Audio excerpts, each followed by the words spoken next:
Shabbat Shalom. I wanted to point your attention real quick to an ancient phrase, Mene, Mene, Tekel, Ufarsin. Have you ever heard this before? Found in Daniel chapter 5, verse 25.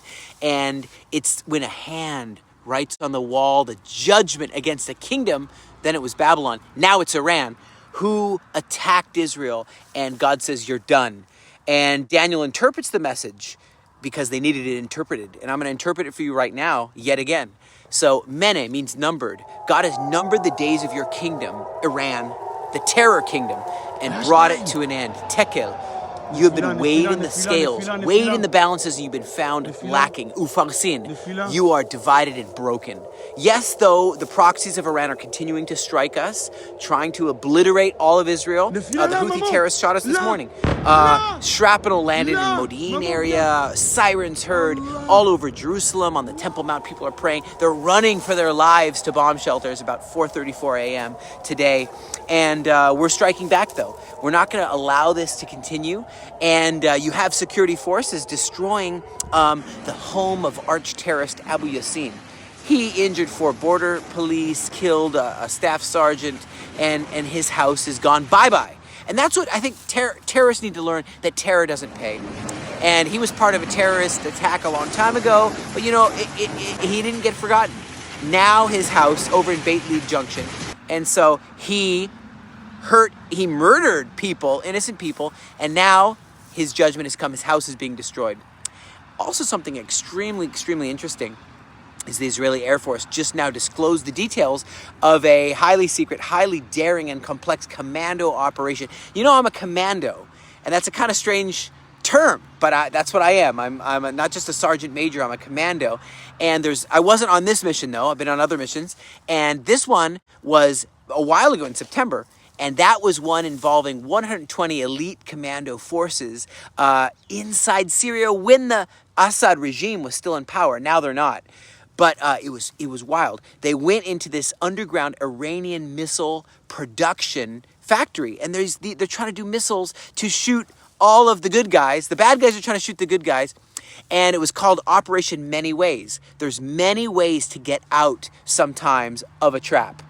Even though you feel you're trapped, there's many ways to get out.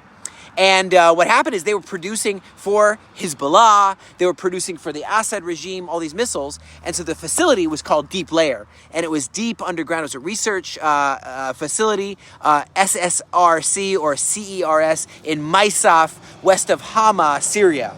Okay, 45 kilometers from Syria's western coast. And it had a lot of challenges. There's air defense missiles. It's like a movie. It's like a James Bond. It's like a Mission Impossible. But in the middle of this country, Syria, with all these terrorists and all these air defenses, the best protected area, other than Damascus itself, it's the best protected area. And our guys went in the cover of dark. There's dozens of radar and air defense systems. Everything is happening. And suddenly 4 Yasur helicopters were involved in this, and 2 more helicopters were also kind of defending to shoot out some of the air defense from high up. And the whole thing had about 70 aircraft in this mission involved in this mission, 50 munitions used. And so what happened is the Air Force carried out the attack on 30 guards. There was 30 guards guarding this facility. Quickly, they were taken out. And suddenly, 120 Shaldag forces drop in to 2 different locations and isolate the facility. And it is a missile production facility, and they're able to destroy it.